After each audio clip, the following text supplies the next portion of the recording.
ഒന്ന് പറയാമോ? പ്ലേറ്റ് ഒക്കെ കഴുകി വെക്കാൻ പറയും. കഴിച്ച പ്ലേറ്റ് ഒക്കെ കഴുകി വെക്കാൻ പറയും. കഴിച്ച പ്ലേറ്റ് കഴുകി വെക്കാൻ പറയും. അതൊരു നല്ല ശീലമാണ് അല്ലേ? ഓക്കെ, പിന്നെ കറക്റ്റ് ഓർഡറിൽ ഇപ്പൊ ഗ്ലാസ് വെക്കേണ്ടടുത്ത് ഗ്ലാസ്, പ്ലേറ്റ് വെക്കേണ്ടടുത്ത് പ്ലേറ്റ് അങ്ങനെ വെക്കാൻ പറയും കഴുകിയിട്ട്. പിന്നെ ചെറിയ ആളെ കൊണ്ട് 5 വയസ്സുള്ള ആളെ കൊണ്ട് മുട്ട പൊട്ടിപ്പിക്കുക, പുഴുങ്ങിയ മുട്ട. പിന്നെ അതുപോലെ തന്നെ ഇപ്പൊ 11 വയസ്സുള്ള മൂത്തവരുണ്ട്, അവരെ കൊണ്ട് അത്യാവശ്യം പച്ചക്കറിയൊക്കെ ഇങ്ങനെ അച്ചിങ്ങയൊക്കെ ഒടിക്കാനൊക്കെ ആയിട്ട്. പിന്നെ അതുപോലെ തന്നെ ചപ്പാത്തി ഉണ്ടാക്കാൻ ഹെൽപ്പ് ചെയ്യാറുണ്ട്. അങ്ങനെ ചെറിയ ചെറിയ ജോലികൾ എന്തെങ്കിലുമൊക്കെ ആയിട്ട് ഹെൽപ്പ് ചെയ്യാറുണ്ട്. അപ്പൊ നിങ്ങളൊന്ന് ആലോചിച്ച് നോക്കിയേ, നിങ്ങൾ അവിടെ നിന്ന് തന്നെ സ്റ്റാർട്ട് ചെയ്യുന്നുണ്ട് പ്രാക്ടിക്കൽ ലൈഫ് ആക്ടിവിറ്റീസ്. അതായത് കുട്ടിക്ക് അവരുടെ ഡേ ടു ഡേ ആക്ടിവിറ്റീസ് ചെയ്യുന്നതിന് വേണ്ടിയിട്ടുള്ള ഒരു കാര്യമാണ് ഇതിലൂടെ പ്രൊവൈഡ് ചെയ്യുന്നത്, നമ്മള് പ്രാക്ടിക്കൽ ലൈഫ് ആക്ടിവിറ്റീസിലൂടെ പ്രൊവൈഡ് ചെയ്യുന്നത്.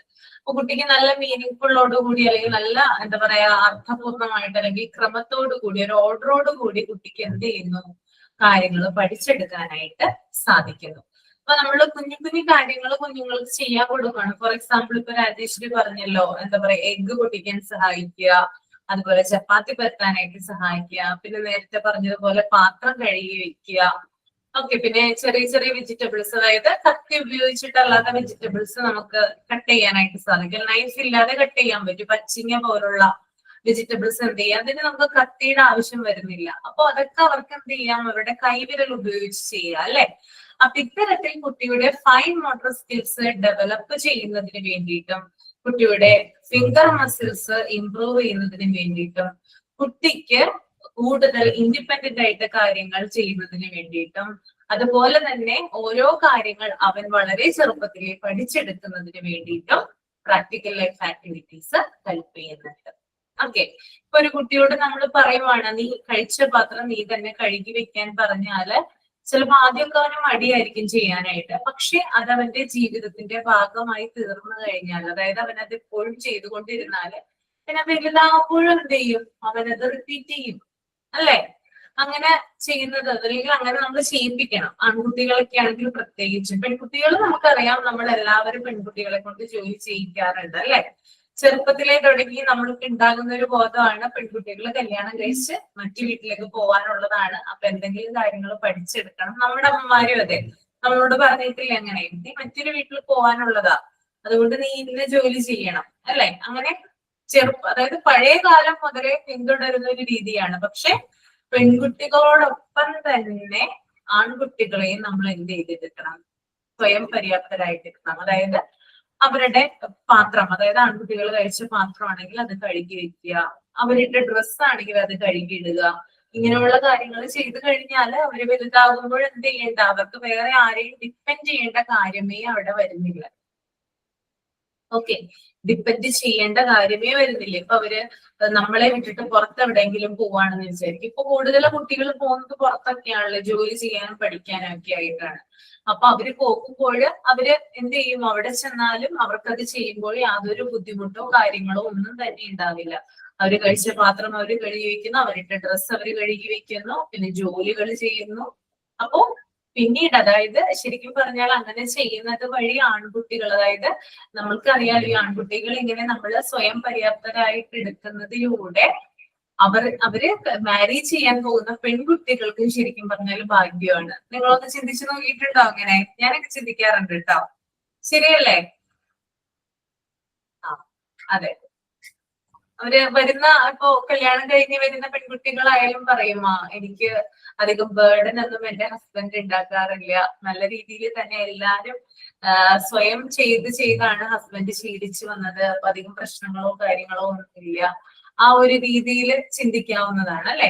അപ്പൊ ഇത്തരത്തില് നമ്മൾക്ക് നമ്മുടെ കുഞ്ഞുങ്ങൾ, ആൺകുട്ടികളായാലും പെൺകുട്ടികളായാലും അവരുടെ കാര്യങ്ങൾ ചെയ്യാനായിട്ട് നമ്മള് പ്രാപ്തരാക്കുക. അപ്പൊ അങ്ങനെ പ്രാപ്തരാക്കുക എന്ന് പറയുന്നത് നമ്മൾ ഇത്തരത്തിലുള്ള ആക്ടിവിറ്റീസിലൂടെ കുഞ്ഞുങ്ങളുടെ മസിൽ ഡെവലപ്മെന്റും ഫിംഗർ മസിൽ ഡെവലപ്മെന്റും അവരുടെ ഫൈൻ മോട്ടോർ സ്കിൽസും ഡെവലപ്പ് ചെയ്യുന്നതാണ് കേട്ടോ. അപ്പൊ കിച്ചണിൽ നിന്ന് നമ്മൾ സ്റ്റാർട്ട് ചെയ്തു, നമ്മൾ ഈ ആക്ടിവിറ്റീസ് ഒക്കെ കൊടുക്കുന്നതിലൂടെ അവർക്ക് ഇത് ചെയ്യാനുള്ള താല്പര്യവും കൂടുന്നതാണ്. ഓക്കെ, അതാണ് ഈ ഡേ ടു ഡേ ആക്ടിവിറ്റീസ് ചെയ്യുന്നതിന് വേണ്ടിയിട്ട് കുട്ടികളെ ഇത് ഹെൽപ്പ് ചെയ്യുന്നു എന്ന് പറയുന്നത് കേട്ടോ. പിന്നെ അതുപോലെ തന്നെ മൂന്നാമത്തെ പോയിന്റ് പറയുന്നുണ്ട്, കുട്ടിക്ക് കൂടുതൽ ഇൻഡിപെൻഡൻസ്, സ്വാതന്ത്ര്യം, അതുപോലെ തന്നെ സ്വയം പര്യാപ്തത, ഇങ്ങനെയുള്ള കാര്യങ്ങൾ ഇതിലൂടെ ലഭിക്കുന്നുണ്ട്. അതായത് കുട്ടി ഒറ്റയ്ക്കാണ് ചെയ്യുന്നത്. ഓക്കെ, ഇപ്പൊ ഒരു പാത്രം കഴുകി വെക്കാൻ പറഞ്ഞാൽ അവൻ ഒറ്റയ്ക്കാണ് ചെയ്യുന്നത്, വേറെ ആരുടെയും ഹെൽപ്പ് ഇല്ല, അല്ലെ? അപ്പൊ കുട്ടി അതിലൂടെ എന്താ ചെയ്യുന്നത്? അവന് സ്വാതന്ത്ര്യം ലഭിക്കുന്നു, എന്ത് ചെയ്യാനും അവന് സ്വാതന്ത്ര്യം ലഭിക്കുന്നു. പിന്നെ അവൻ ആ ജോലി പഠിച്ചെടുക്കുന്നു, സ്വയം പര്യാപ്തത, അതായത് മറ്റുള്ളവരെ ആ ജോലിക്ക് വേണ്ടിയിട്ട് അവന് മറ്റുള്ളവരെ ആശ്രയിക്കേണ്ട കാര്യമില്ല. അപ്പൊ എപ്പോഴും നമ്മൾ എന്ത് ചെയ്യും? അതായത് നമ്മളൊരു കാര്യം പഠിച്ചു കഴിഞ്ഞാൽ നമ്മൾ എന്ത് ചെയ്യണ്ട? മറ്റുള്ളവരെ ഡിപ്പെൻഡ് ചെയ്യേണ്ട കാര്യമില്ല. എനിക്കുള്ളൊരു കാര്യമാണ്, ഞാനൊരു ചെറിയ എക്സാമ്പിൾ പറഞ്ഞുതരാം. അതായത് ഞാൻ എല്ലാ ജോലിയും പഠിച്ചു, പക്ഷെ കൂട്ടത്തിൽ ഒരു ജോലി മാത്രം പഠിച്ചില്ല. എന്ത് ജോലിയാണെന്ന് അറിയാമോ? തേങ്ങ പൊതിക്കാൻ അറിയില്ല. ഓക്കെ, മനസ്സിലായോ? തേങ്ങ പൊതിക്കാൻ എനിക്കറിയില്ല. ഞാൻ എപ്പോഴും എന്ത് ചെയ്യണം? ഹസ്ബൻഡിനെ ഡിപ്പെൻഡ് ചെയ്യണം അതൊന്ന് പൊതിച്ച് കിട്ടണമെങ്കിൽ. അതായത് നമ്മൾ കടയിൽ നിന്ന് വാങ്ങിക്കുന്ന തേങ്ങയാണെങ്കിൽ കുഴപ്പമില്ല, അത് നമുക്ക് മടലോട് കൂടിയിട്ടല്ലല്ലോ കിട്ടുന്നത്. അല്ലാതെ നമുക്കിപ്പോ എന്റെ വീട്ടിൽ നിന്നായാലും മറ്റു സ്ഥലങ്ങളിൽ നിന്നൊക്കെ നമുക്ക് തേങ്ങ തരുമല്ലോ. അപ്പൊ ഈ സംഭവത്തിന് എന്താ പറയാ, തോടുണ്ടെങ്കിൽ അത് എനിക്കറിയില്ല, അത് കുറ്റിയിലും അറിയില്ല, നമ്മുടെ വാക്കത്തിൽ ഉപയോഗിച്ചും അറിയില്ല. അപ്പൊ അതിന് ഇപ്പൊ വേറൊരു ടൈപ്പ് ഇതില്ലേ, കുത്തിയിട്ട് ഇങ്ങനെ പൊക്കണത്, അതിൽ കിട്ടുമല്ലോ. എനിക്ക് സാധാരണ തേങ്ങ പൊതിക്കാൻ അറിയില്ല, പക്ഷെ ഇതിൽ എനിക്ക് കിട്ടുമല്ലോ. അങ്ങനത്തെ സാധനം ഓക്കെ ആണോ? ആ, അതൊക്കെ ഉണ്ടെങ്കിൽ കുഴപ്പമില്ല. ഞാനിപ്പോ സാധാ പറയാം, നമ്മുടെ ഞങ്ങളുടെ അവിടെയൊക്കെ പാരക്കുറ്റി എന്ന് പറയണേ, അതില് തേങ്ങ ഒതുക്കി എളുപ്പം മിസ്സേ. ഗ്ലാസ്സൊക്കെ വെച്ചിട്ട് പൊതിക്കാൻ അറിയില്ല. അയൽവക്കത്ത് അടിക്കുമ്പോ തേങ്ങ ഒതുക്കാൻ പോകും.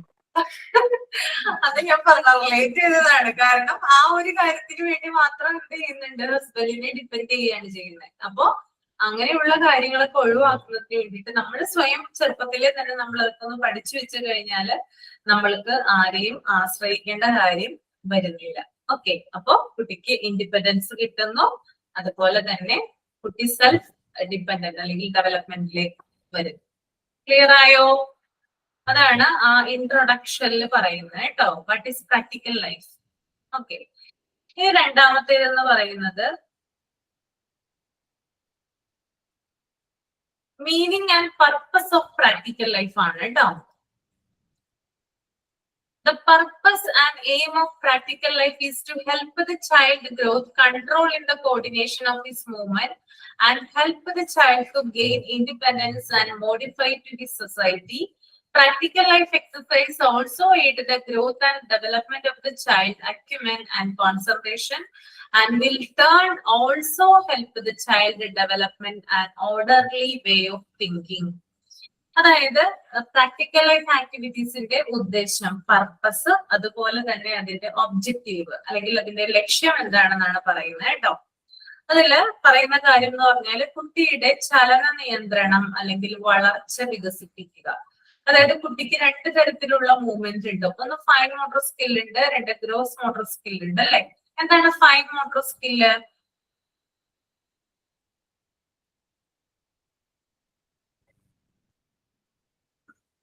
അറിയാമോ? ഫൈൻ മോട്ടോർ സ്കിൽസ് കേട്ടിട്ടില്ല ഇതുവരെ? ഫൈൻ മോട്ടോർ സ്കില്ല് വിരലിന്റെ തുമ്പിന്റെ അവിടെ അങ്ങനത്തെ. ശുഭ, ക്ലിയർ അല്ല പറഞ്ഞത്. ടീച്ചർ വിരളിന്റെ തുമ്പൊക്കെ വെച്ച് പേന പിടിക്കാൻ, അങ്ങനെ വിരളിന്റെ തുമ്പ് ഒറ്റം വളർന്നിരുന്നെ, അങ്ങനെ എഴുതാനൊക്കെ പഠിക്കാൻ, പേനയൊക്കെ പിടിക്കാനുള്ള വിരൽ തുമ്പിന്റെ നല്ല വളർച്ച. അതായത് പ്രധാനമായിട്ടും ഈ 3 ഫിംഗർ ആണ് കേട്ടോ. ഈ 3 ഫിംഗർ ഉണ്ടല്ലോ, കാണുന്നുണ്ടല്ലോ? ഈ 3 ഫിംഗർ ഉപയോഗിച്ചുകൊണ്ട്, അതായത് അതിന്റെ മൂവ്മെന്റ് ആണ് ശരിക്കും പറഞ്ഞാൽ. അതായത് നമ്മൾ പെൻസിലോ പേനയോ ഒക്കെ പിടിക്കുമ്പോൾ ശരിക്കും പറഞ്ഞാൽ ഈ 3 ഫിംഗറിന്റെ ആവശ്യമാണ് അവിടെ വരുന്നത്. നിങ്ങളൊന്ന് പിടിച്ചു നോക്കിയാൽ മതി, അപ്പൊ അറിയാനായിട്ട് സാധിക്കും. ചിലവർക്ക് ഈ 2 എണ്ണം മതിയാകും, ചില ആളുകൾക്ക് ഈ 3 എണ്ണം വേണ്ടി വരും. അപ്പൊ പ്രധാനമായിട്ടും ഈ 3 ഫിംഗർ മസിൽസിന്റെ ഡെവലപ്മെന്റ് ആണ് അവിടെ ഉദ്ദേശിക്കുന്നത്. ഫൈൻ മോട്ടോർ സ്കിൽസ് എന്ന് പറയുന്നത് ചെറു ചലനങ്ങളാണ്. ഓക്കെ, ഫോർ എക്സാമ്പിള് നമ്മുടെ കൈവിരല് ഉപയോഗിച്ചിട്ടുള്ള ചെറു ചലനങ്ങള്, അത് ഉപയോഗിച്ചിട്ടുള്ള എന്താ പറയാ അതായത് ഇപ്പൊ പേന പിടിക്കുക, പെൻസിൽ പിടിക്കുക, അങ്ങനെയുള്ള കാര്യങ്ങൾ അതൊക്കെ ചെയ്യാന്നുള്ളതാണ് ഫൈൻ മോട്ടോർ സ്കിൽസ്. പിന്നെ പെൻസിൽ പിടിച്ചെഴുതുക, ഷൂലേസ് കെട്ടുക, ഇതിനൊക്കെ നമ്മൾ ഫിംഗർ ആണ് ഉപയോഗിക്കുന്നത്, അല്ലെ? അതുപോലെ തന്നെ കളർ പേപ്പർ ഒട്ടിക്കുക, പിന്നെ അതുപോലെ തന്നെ കടലാസ് മുറിക്കുക, കത്രിക കൊണ്ട് കടലാസ് മുറിക്കുക, അതിനൊക്കെ ഫിംഗേഴ്സ് ആണ് നമ്മൾ യൂസ് ചെയ്യുന്നത്. അപ്പൊ അതിനൊക്കെയാണ് ഫൈൻ മോട്ടോർ സ്കിൽസ് എന്ന് പറയുന്നത്. ഇനി ഗ്രോസ് മോട്ടോർ സ്കിൽസ് എന്താ? ഗ്രോസ് മോട്ടോർ സ്കിൽസ് ഓടുന്നത്, ചാടുന്നത്, അങ്ങനെ വലിയ മസിൽ ഗ്രൂപ്പുകളുടെ ചലനത്തിനല്ല. അതായത് വലിയ പേശികളുടെ ചലനങ്ങളാണ് കേട്ടോ. ഓക്കെ, ലാർജ് മസിൽസിന്റെ മൂവ്മെന്റ്സ് ആണ് ഗ്രോസ് മോട്ടോർ സ്കിൽസ് എന്ന് പറയുന്നത്. ഫോർ എക്സാമ്പിൾ നമ്മുടെ കൈ, കാല്, ഷോൾഡർ, അതുപോലെ തന്നെ നമ്മുടെ ബോഡി പാർട്സ് ഉപയോഗിച്ചുകൊണ്ടുള്ള മൂവ്മെന്റ്സിനെയാണ് ഗ്രോസ് മോട്ടോർ സ്കിൽസ് എന്ന് പറയുന്നത്. ഇതിന് എക്സാമ്പിൾ ആയിട്ട് പറയുവാണെങ്കിൽ നടക്കുക, ഓടുക, ചാടുക, അങ്ങനെയുള്ള കാര്യങ്ങളൊക്കെ ഗ്രോസ് മോട്ടോർ സ്കിൽസ് ആയിട്ടാണ് വരുന്നത്. ഓക്കെ, അപ്പൊ ഇത്തരത്തില് രണ്ടു തരം എന്താ പറയാ മൂവ്മെന്റ്സ് ആണ് ഒരു കുട്ടിക്ക് ഉണ്ടാവുക, അല്ലെങ്കിൽ ഒരു മനുഷ്യന് ഉണ്ടാവുക. അപ്പൊ അതിന് പ്രധാനമായിട്ടും ഞാൻ ഈ പറഞ്ഞതുപോലെ തന്നെ നമ്മുടെ എന്താ പറയാ ഈ കുട്ടിയുടെ ചലന നിയന്ത്രണം അല്ലെങ്കിൽ അവന്റെ മൂവ്മെന്റ്, പിന്നെ വളർച്ച എന്നിവ വികസിപ്പിക്കുന്നതിന് വേണ്ടിയിട്ട് കുട്ടിക്ക് സ്വതന്ത്രമായിട്ട് അവന് പ്രവർത്തിക്കാൻ സഹായിക്കുന്നതിന് വേണ്ടിയിട്ട്, പിന്നെ അതുപോലെ തന്നെ അവന് ഓർഡർ ഉണ്ടാകുന്നതിന് വേണ്ടിയിട്ട്. ലൈഫിൽ ഒരു ഓർഡർ ഉണ്ടാകുക എന്ന് പറയുന്നത് വലിയൊരു കാര്യമാണ് അല്ലെ? നിങ്ങൾക്ക് എല്ലാവർക്കും ലൈഫിൽ ഒരു ഓർഡർ ഉണ്ടാവില്ലേ? ഓർഡർ ഉണ്ടോ ലൈഫില്? ഉണ്ട്. എങ്ങനെയാണ് ഓർഡർ ഉണ്ടാകുന്നത്? രാവിലെ എണീക്കുമ്പോ തൊട്ട് തുടങ്ങുമല്ലോ. അതെ, രാവിലെ അല്ലെ? കിച്ചണില് ജോലികൾ ചെയ്യുന്നു, കുട്ടികളെ സ്കൂളിലേക്ക് അയക്കുന്നു, പിന്നീട് കിച്ചണിലെ ജോലികൾ ചെയ്യുന്നു, ഭക്ഷണം കഴിക്കുന്നു ഉച്ചയ്ക്ക്, പിന്നീട് വേറെ എന്തെങ്കിലും ജോലികൾ, അതായത് തുണി വാഷ് ചെയ്യാനോ അല്ലെങ്കിൽ മുറ്റമടിക്കാനോ അങ്ങനെ, അല്ലെങ്കിൽ നമ്മുടെ വീട് തൂക്കാനോ, അങ്ങനെയുള്ള പല കാര്യങ്ങളും ഈ ഇടയ്ക്ക് സംഭവിക്കുക അല്ലെ? പിന്നെ അതിനുശേഷം കുട്ടികള് സ്കൂളിൽ നിന്ന് വരുമ്പോൾ അവർക്ക് വേണ്ടിയിട്ടുള്ള സ്നാക്സ് പ്രിപ്പയർ ചെയ്യുന്നു. അതിനുശേഷം വൈകുന്നേരം സമയം ഉണ്ടാവുന്നെങ്കിൽ അപ്പോഴും വീട്ടുജോലികൾ ചെയ്യുന്നു. ഇനി വർക്കിംഗ് വുമൺ ആണെങ്കിൽ അവര് ജോലി സ്ഥലത്ത് നിന്ന് വന്നിട്ട് വേണം കാര്യങ്ങളൊക്കെ ചെയ്യാനായിട്ട്. പിന്നീട് രാത്രിത്തെ ഭക്ഷണം തയ്യാറാക്കുന്നു. പിന്നീട് കുട്ടികൾക്ക് രാത്രി ഹോംവർക്കും കാര്യങ്ങളും അവരെ പഠിപ്പിക്കുന്നു. പിന്നീട് നമ്മൾ കിടന്നുറങ്ങുന്നു. ഇതാണോ ഒരു ദിവസത്തെ ലൈഫ് എന്ന് പറയുന്നത്? ആണോ? ആണ് അല്ലെ? അപ്പൊ നമ്മുടെ ലൈഫിന് എന്തുണ്ട്? ഒരു ഓർഡർ ഉണ്ട് അല്ലെ? നമ്മൾ എല്ലാ ദിവസവും ചെയ്യുന്ന കാര്യങ്ങൾ നമ്മൾ ആ സമയത്താണ് ചെയ്ത് തീർക്കാനായിട്ട് നോക്കുക അല്ലെ? നമ്മൾ എന്താണോ നമ്മൾക്ക് ഒരു ടൈം ടേബിൾ സെറ്റ് ചെയ്ത് വെച്ചിരിക്കുന്നത് അതിനനുസരിച്ചിട്ടായിരിക്കും എന്ത് ചെയ്യുന്നത്? നമ്മുടെ ലൈഫ് മുന്നോട്ട് പോകുന്നത് അല്ലെ? അപ്പോ ആ ഒരു ലൈഫ് അല്ലെങ്കിൽ ആ ഒരു ടൈം ടേബിള് കൃത്യമായിട്ട് ഫോളോ ചെയ്യാനായിട്ട് നമ്മളെ സഹായിക്കുന്നു എന്നാ പറയുന്നത്. ഒരു ഓർഡർ ഉണ്ടാകുന്നു. കാരണം ഈ ഓർഡറിൽ എന്തെങ്കിലും മാറ്റങ്ങൾ ഉണ്ടെങ്കിൽ, ഫോർ എക്സാമ്പിൾ ഇപ്പൊ നമുക്കൊരു അസുഖം വരെയാണെന്ന് വിചാരിക്കുക. ഓക്കെ, നമ്മൾ ഡെയിലി നമ്മൾ ഓരോ കാര്യങ്ങൾ നമ്മൾ ചെയ്യുന്നുണ്ട്. പക്ഷെ അതിന്റെ ഇടയ്ക്ക് നമ്മൾക്ക് എന്തെങ്കിലും അസുഖം, പനി അല്ലെങ്കിൽ ചുമ അല്ലെങ്കിൽ വേറെ എന്തെങ്കിലും ഒരു ശാരീരികമായിട്ടുള്ള ബുദ്ധിമുട്ട് വരികയാണെന്നുണ്ടെങ്കിൽ നമ്മുടെ ഈ ഓർഡർ തെറ്റില്ലേ? തെറ്റുവോ? തെറ്റി ആകെ കുളമാകും അല്ലെ? അപ്പോ നമ്മളുടെ ജീവിതത്തിന് എപ്പോഴും ഒരു ഓർഡർ ഉണ്ടാകണം. ആ ഓർഡർ ഉണ്ടാകുന്നതിന് വേണ്ടിയിട്ട് പ്രാക്ടിക്കൽ ലൈഫ് ആക്ടിവിറ്റീസ് സഹായിക്കുന്നുണ്ട്. ഓക്കെ, അപ്പൊ എല്ലാവരുടെ ജീവിതത്തിനും അവരുടേതായിട്ടുള്ള സെറ്റിങ്സ് അല്ലെങ്കിൽ ടൈം സെറ്റിങ്സും കാര്യങ്ങളൊക്കെ ഓരോരുത്തർക്കും വ്യത്യസ്തമാണ് കേട്ടോ. എല്ലാവർക്കും ഒരുപോലെ ആയിരിക്കണം എന്നില്ല. ഇപ്പൊ നിങ്ങളുടെ ടൈം ടേബിൾ ആയിരിക്കില്ല എനിക്കുള്ളത്, വ്യത്യാസം ഉണ്ടാവും അല്ലെ?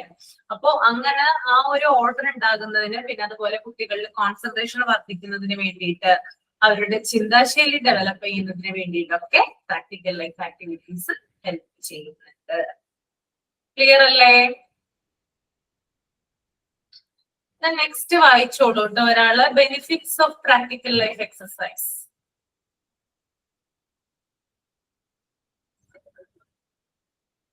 ആരാണ് വായിക്കുക?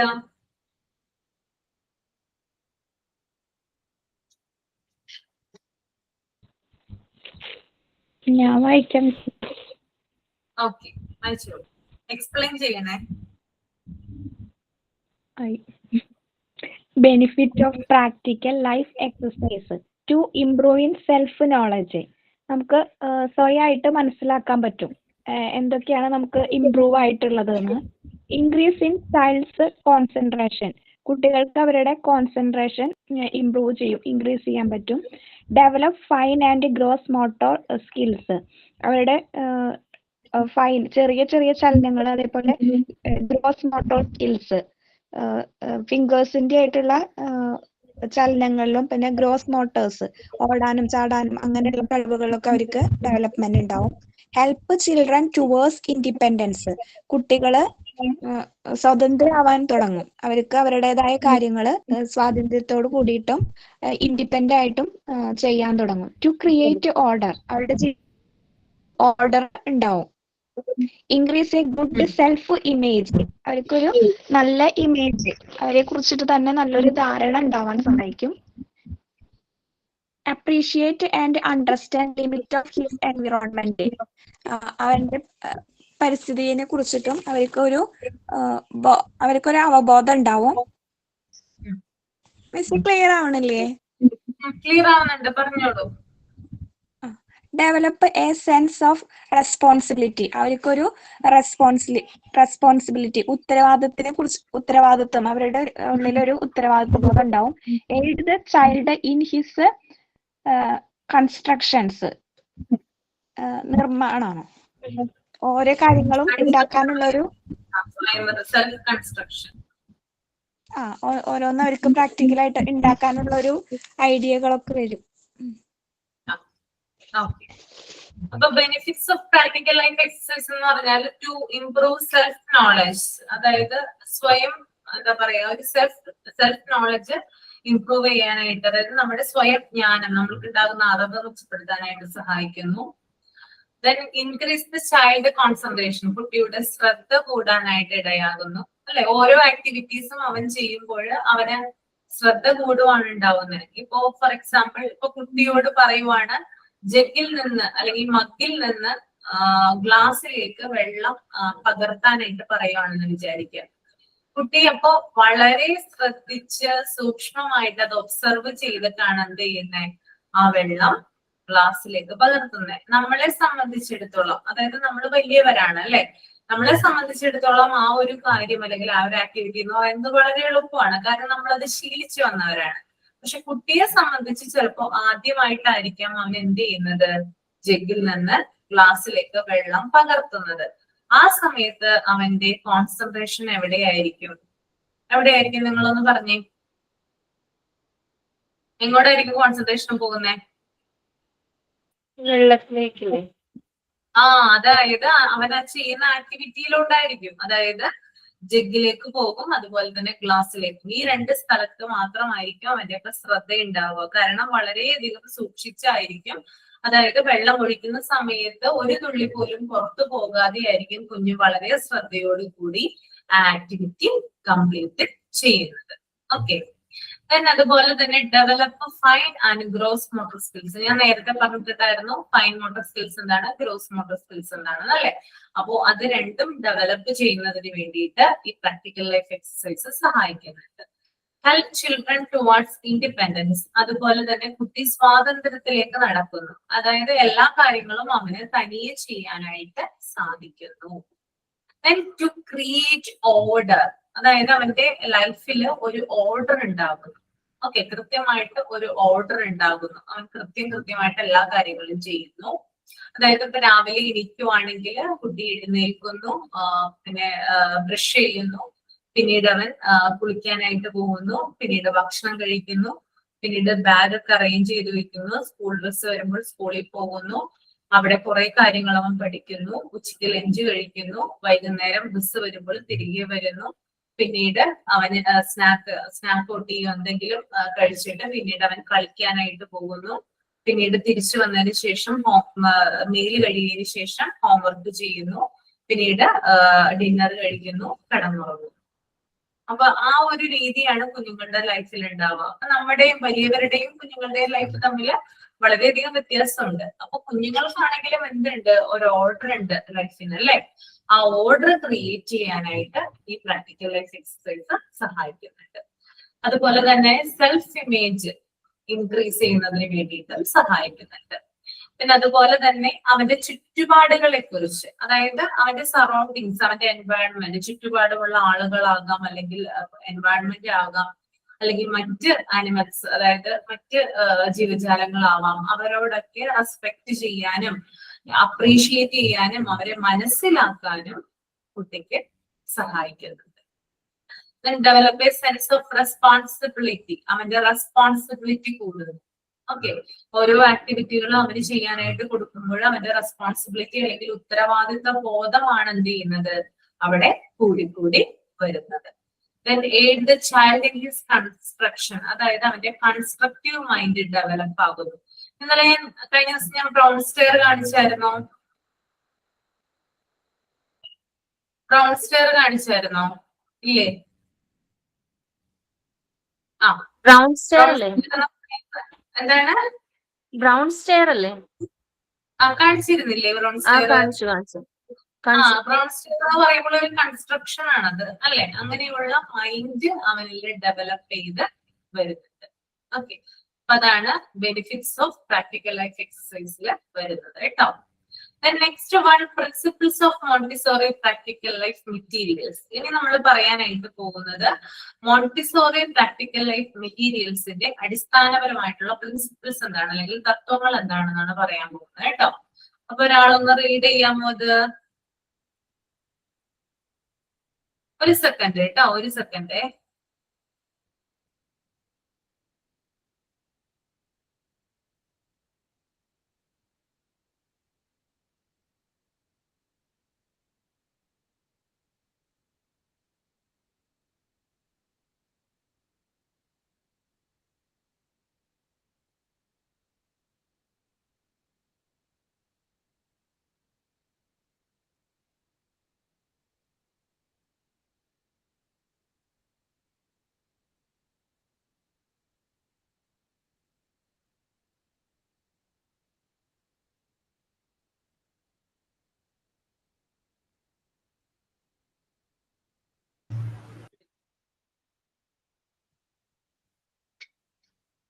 ഒരാളൊന്ന് റീഡ് ചെയ്യാമോ?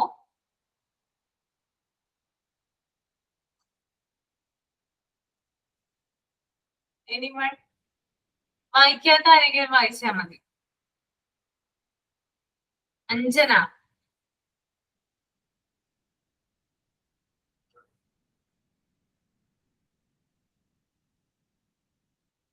അഞ്ജന ലക്ഷ്മി ദേവ് റീഡ് ചെയ്യാമോ? ടീച്ചറെ എന്റെ കയ്യിൽ ടെക്സ്റ്റ് ഇല്ല. ടെക്സ്റ്റ് ഇല്ല. ഓക്കെ, വേറെ ആരാണ് വായിക്കുക? അളക വായിക്കാം. Alaka.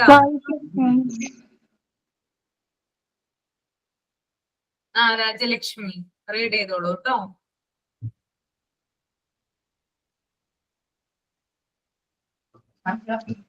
Principles of Montessori practical life materials. Each material must have a precise purpose and be meaningful to the child. The difficulty or the effort that the child is to discover and understand must be isolated in a single piece of material. The material development from simple to more complex design and usage. The materials are designed to prepare the child discursively for future learning. The materials begin as concrete expressions of an idea and gradually become more and more abstract. Montessori materials are designed for auto education, and the control of error lies in the materials themselves rather than in the teacher. The control of error guides the child in his use of the materials and allows him to recognize his own mistakes. Meaning പറയാമോ മിസ്സേ? Meaning പറയണം. ഒന്ന് ശ്രമിച്ചു നോക്കൂ പറയാനായിട്ട്. പറ്റുമോ നോക്കൂ കേട്ടോ. പറ്റണമെങ്കിൽ തെറ്റിക്കോട്ടെ, കുഴപ്പമില്ല. പറഞ്ഞു നോക്കൂ. Each material must have a precise purpose and be meaningful to the child. ഓരോ മെറ്റീരിയലിനും ഒരു വ്യക്തമായ ഒരു ഉദ്ദേശം ഉണ്ടാവും. കുട്ടിക്ക് ഒരു അർത്ഥവത്തായിട്ടുള്ളതും ഒരു നല്ല ഉപകാരമായിട്ടുള്ളതുമായ ഒരു ആവശ്യം ഉണ്ടാവും ഈ കുട്ടിയായിട്ട്. The difficulty or the effort, ഒരു പ്രയാസമുള്ളതോ അധികം അധ്വാനം ഉള്ളതോ ആയ ആ കുട്ടിക്ക് അത് കണ്ടുപിടിക്കാനോ അല്ലെങ്കിൽ മനസ്സിലാക്കാൻ പറ്റാവുന്നതോ ആയ ഒരു സിംഗിൾ പീസ്, ഒരു ചെറിയ കഷ്ണത്തിലുള്ളൊരു മെറ്റീരിയൽ ആയിരിക്കും. ദ മെറ്റീരിയൽ, ആ മെറ്റീരിയൽ ഉപയോഗിച്ചിരിക്കുന്ന ലളിതമായിട്ടുള്ളതോ അല്ലെങ്കിൽ ചിലപ്പോ ഒന്നിലധികം വസ്തുക്കളോ ഒന്നിലധികം ഡിസൈനും ചിലപ്പോ ഒന്നിലധികം ഉപയോഗമുള്ളതായിരിക്കും ആ material. The materials are designed to prepare. ഈ മെറ്റീരിയൽസ് ഒക്കെ ഡിസൈൻ ചെയ്ത് തയ്യാറാക്കിയിരിക്കുന്ന ആ കുട്ടിക്ക് ഈ ഭാവിയിലുള്ള പഠനത്തിന് ആവശ്യമായ രീതിയിലായിരിക്കും ഈ മെറ്റീരിയൽസ് ഡിസൈൻ ചെയ്തിരിക്കുന്നത്. The materials begin as concrete expressions of more and more abstract. ഈ മെറ്റീരിയൽ ഒക്കെ ഒരു ഐഡിയ പ്രകടിപ്പിക്കുന്ന തരത്തിലുള്ള മെറ്റീരിയൽ ആയിരിക്കും. അത് ഈ കുട്ടിക്ക് കണ്ടാൽ മനസ്സിലാവും, ഒരു ഐഡിയ കിട്ടും കുട്ടികൾക്ക്. And more abstract. അത് കുട്ടിയെ കൂടുതൽ ആ കുട്ടി ഉണ്ടാക്കാനായിട്ട് ശ്രമിക്കും. മോണ്ടിസറി മെറ്റീരിയലൊക്കെ ഡിസൈൻ ചെയ്തേക്കുന്ന ഓട്ടോ എഡ്യൂക്കേഷൻ, നല്ല വിദ്യാഭ്യാസവും.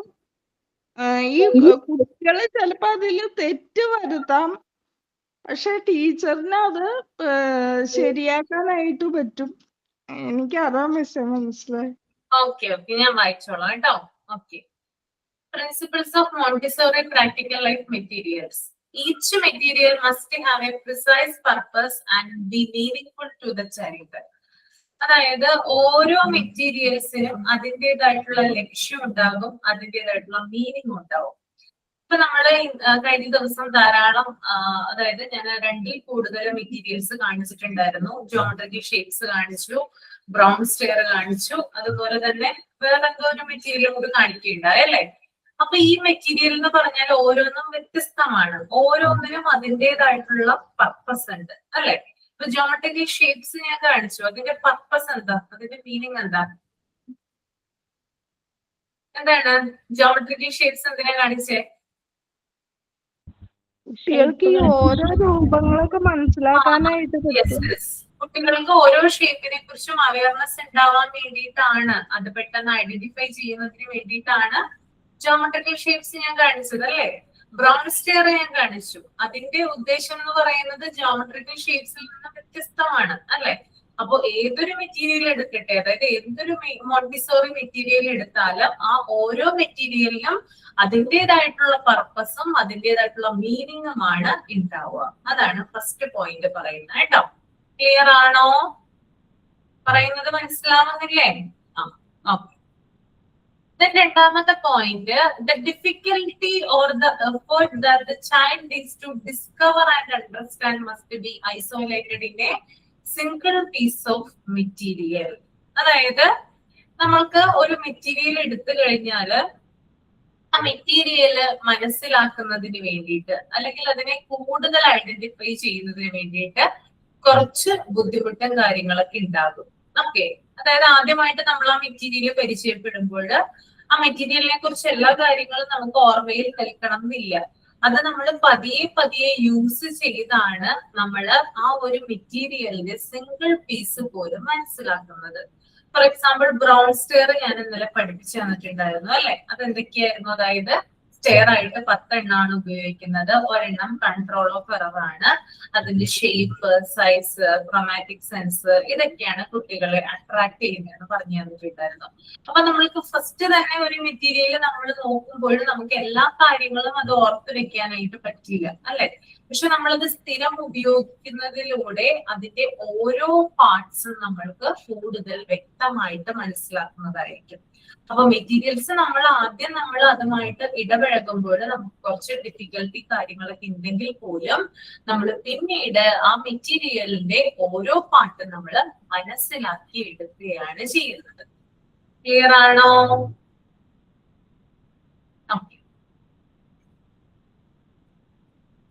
Then മൂന്നാമത്തെ point, the material development from simple to more complex design and usage. എന്താ ഇവിടെ പറയുന്നേ?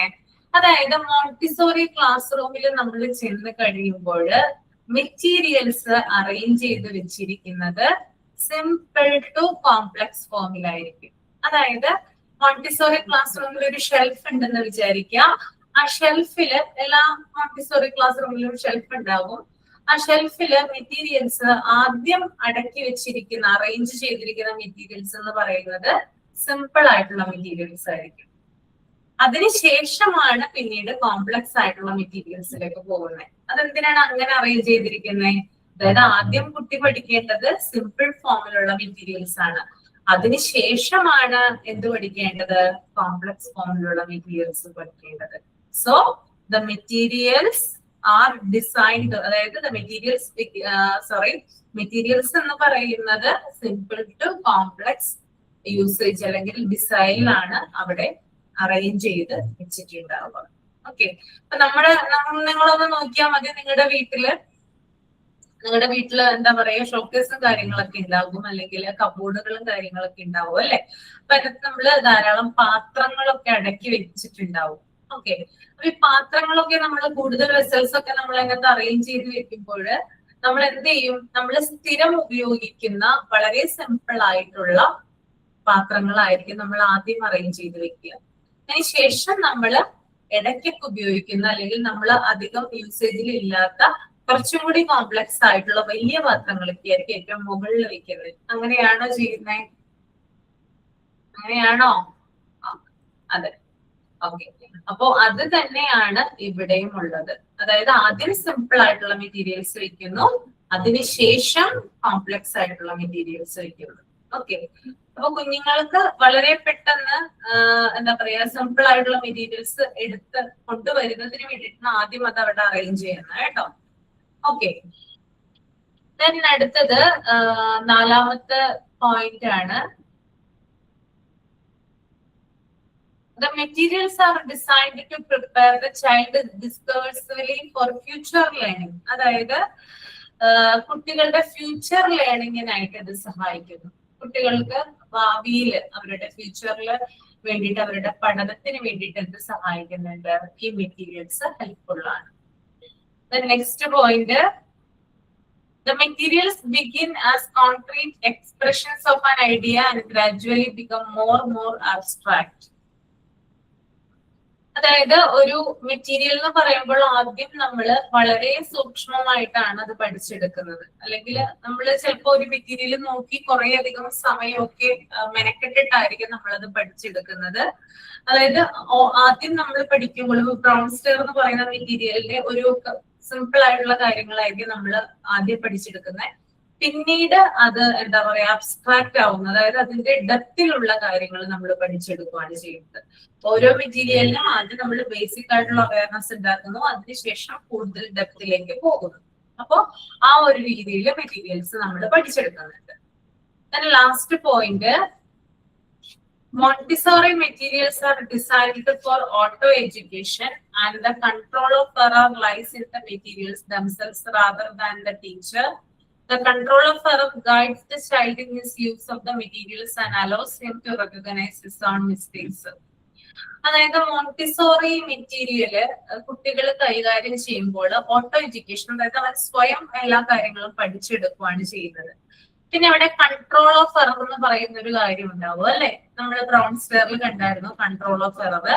ഈ കൺട്രോൾ ഓഫ് എറർ അതായത് ടീച്ചറിനേക്കാളും നല്ല രീതിയിൽ കുട്ടികൾക്ക് അവരുടെ മിസ്റ്റേക്ക് പറഞ്ഞു കൊടുക്കാനായിട്ട് സഹായിക്കുന്നുണ്ട്. ഇപ്പൊ കുട്ടിക്ക് തന്നെ എന്ത് ചെയ്യാം, ഇപ്പൊ ടീച്ചറുടെ സഹായം ഇല്ലാതെ തന്നെ, ഫോർ എക്സാമ്പിൾ ബ്രൗൺ സ്റ്റെയർ നമ്മൾ കണ്ടു. ബ്രൗൺ സ്റ്റെയറിൽ ടീച്ചറിന്റെ സഹായം ഇല്ലാതെ തന്നെ കുട്ടിക്ക് കൺട്രോൾ ഓഫ് എറർ വഴി അതിന്റെ ലെവല് നോക്കാനും കറക്റ്റ് ആയിട്ട് അത് മാച്ച് ചെയ്ത് വെക്കാനും സാധിക്കും. ഓക്കെ, അപ്പോ കൺട്രോൾ ഓഫ് എറർ എന്ന് പറയുന്നത് അത് എന്ത് ചെയ്യുന്നുണ്ട്, കുട്ടികളെ ഗൈഡ് ചെയ്യുന്നുണ്ട്. അവരുടെ സ്വയം തെറ്റുകൾ മനസ്സിലാക്കാനും അവർക്ക് എന്താണ് മിസ്റ്റേക്കുകൾ തിരുത്തി കൊടുക്കാനും കൺട്രോൾ ഓഫ് എറർ ഹെൽപ്പ് ചെയ്യും. ക്ലിയർ ആണോ?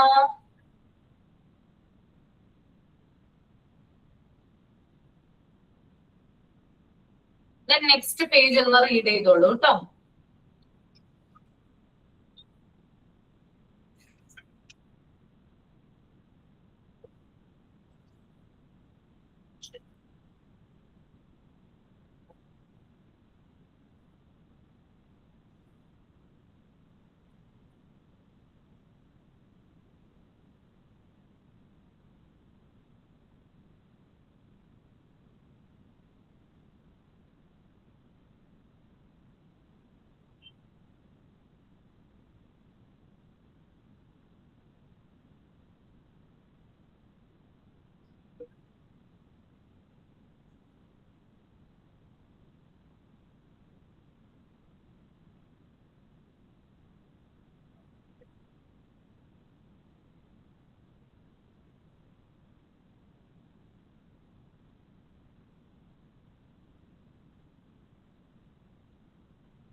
ഓക്കെ, അപ്പൊ നമുക്ക് ഇവിടെ വൈൻഡപ്പ് ചെയ്യാം. ഇനി നാളെ ഞാൻ തന്നെ ആയിരിക്കും കേട്ടോ നിങ്ങൾക്ക് മിക്കവാറും ക്ലാസ്സിൽ വരുന്നത്. അപ്പൊ നാളെ ഇതിന്റെ ബാക്കി ഭാഗങ്ങൾ, ചില ആക്ടിവിറ്റീസും കാര്യങ്ങളൊക്കെ നാളെ പറഞ്ഞുതരാം. ഓക്കെ, അപ്പൊ വൈൻഡപ്പ് ചെയ്യുവാണ് കേട്ടോ. അപ്പൊ ഇതുവരെ എടുത്തത് എല്ലാവർക്കും ക്ലിയർ ആയെന്ന് വിചാരിക്കും. Thank you. Okay, thank you. Thank you. Thank you.